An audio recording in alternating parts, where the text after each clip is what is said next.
আসসালামু আলাইকুম। কেমন আছেন আপনারা?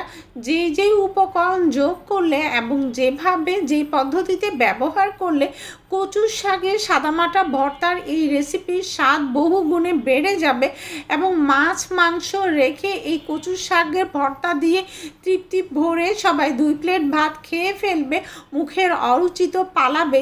সেভাবেই রেসিপিটা আপনাদের সাথে শেয়ার করছি, আর গলায় তো একটুও চুলকাবে না। তো আসুন দেখি তাহলে। সবার প্রথমে আমি এখানে কচুর শাক নিয়ে নিয়েছি 1 মুঠো, ভালো করে কেটে ধুয়ে পরিষ্কার করে নিয়েছি। এখন আমি চুলায় চড়িয়ে দিয়েছি, কোনো পানি দেইনি, আগুনের আঁচ একদম কমিয়ে কভার করে কুক করছি। দেখুন একটু পরে পানি ছেড়েছে, আমি উল্টে দিচ্ছি, এভাবে আবার কভার করে দিচ্ছি। একদম পুরোপুরি সিদ্ধ করে নিতে হবে, এভাবে ভাপিয়ে নিতে হবে। দেখুন শাক অল্প হয়ে গিয়েছে এবং শাকের পানিতেই শাক ভাপানো হয়ে গিয়েছে, একদম নরম হয়ে গিয়েছে। দেখুন আমি একটু গুঁতো দিয়েও দেখাচ্ছি, ডাঁটগুলো একদম নরম হয়ে গিয়েছে। এখন এটা আমি ঠান্ডা হওয়ার জন্য রেখে দিচ্ছি, এর পরবর্তী কাজ পরে করব। এখানে আমি 2টা বড় সাইজের রসুনের কোষ নিয়ে নিয়েছি, অল্প পানি দিয়ে আমি প্রথমে সিদ্ধ করে নিচ্ছি। দেখুন আপনারা যদি ছোট সাইজের রসুনের কোষ নেন সেক্ষেত্রে 4-5টা নেবেন। দেখুন সিদ্ধ হওয়ার পর আমি পানিটা ভালো করে টানিয়ে নিলাম। এখন সামান্য একটু সরিষার তেল নিচ্ছি, আর এর মধ্যে আমি এই রসুন কোষগুলো যেগুলো আমি সিদ্ধ করেছি এগুলো ভাজি করে নিচ্ছি। আস্তে আস্তে তেলের মধ্যে রসুন ভাজা ভাজা করে নিচ্ছি এবং সুন্দর ফ্লেভার আস্তে আস্তে বেরিয়ে আসবে রসুনের।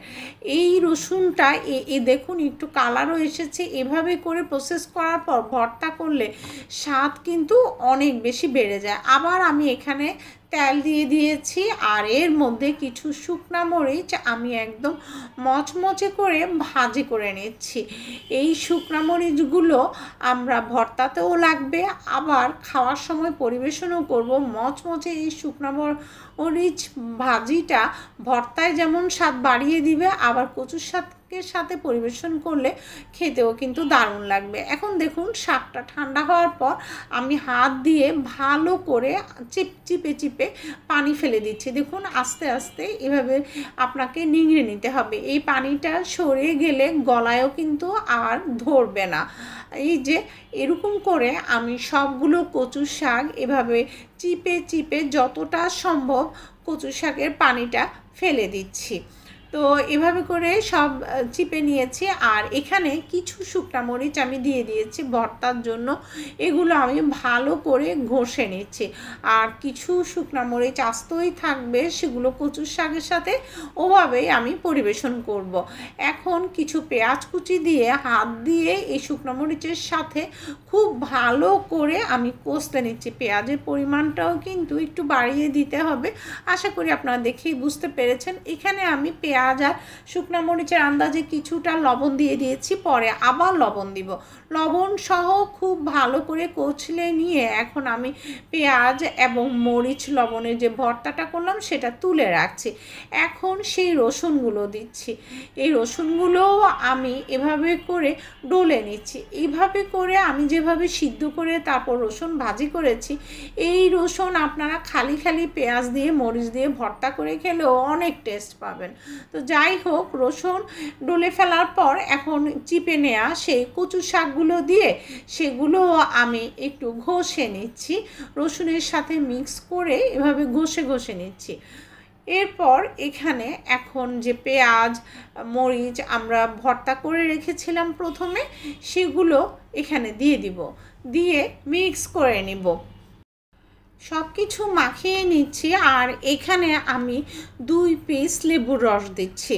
তো আপনারা লক্ষ্য করুন আমি কিন্তু বেশি বড় পিস লেবুর রস দিচ্ছি না। দেখুন নর্মাল আমরা খাওয়ার জন্য যেরকম করে লেবু কাটি ওরকম 2 পিস লেবুর রস এখানে দিচ্ছি, এর চাইতে বেশি দিবেন না। এটুকুতে কিন্তু টক লাগবে না, কিন্তু খেতেও ভালো লাগবে এবং গলায়ও ধরবে না। তো এটা আমি মাখিয়ে নিচ্ছি, আর খানিকটা লবণ লাগবে, ওই লবণটাও আমি এখন এই কচু শাকের মধ্যে দিয়ে মিক্স করে নিলাম। তো ব্যাস ভর্তা কিন্তু আমাদের তৈরি হয়ে গেল।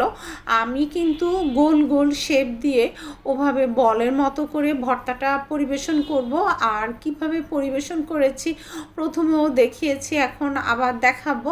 এভাবে আপনারা লেবু এবং শুকনা মরিচ দিয়ে পরিবেশন করবেন, দেখতে যেমন সুন্দর লাগবে আর শুকনা মরিচ দিয়ে খেতে কিন্তু অনেক বেশি টেস্টি লাগবে। তো দেখতেই পাচ্ছেন আমি হাত দিয়ে কিভাবে গোল গোল শেপ দিলাম আলু ভর্তার মতো করে। এরপর এই যে আমার পরিবেশন, প্রতিটা কচুর শাকের ভর্তার সাথে এক পিস করে লেবু আর একটা শুকনো মরিচ এভাবে করে দিয়ে আমি পরিবেশন করছি। তো আশা করি রেসিপিটা আপনাদের অনেক বেশি ভালো লাগবে। ফিডব্যাকটা অবশ্যই আমাকে জানাবেন। সবাই ইউটিউবে চ্যানেলটাকে সাবস্ক্রাইব করে পাশে থাকবেন, পাশে বেল আইকনটা প্রেস করবেন যাতে করে নো ফেল ক্লিয়ার ডিটেলস করা রেসিপির ভিডিও নোটিফিকেশন আপনাদের কাছে পৌঁছে যায়। আর যারা ফেসবুকে ওয়াচ করছেন তারা ফলো দিবেন, ফলো দিলেই পৌঁছে যাবে ভিডিও নোটিফিকেশন।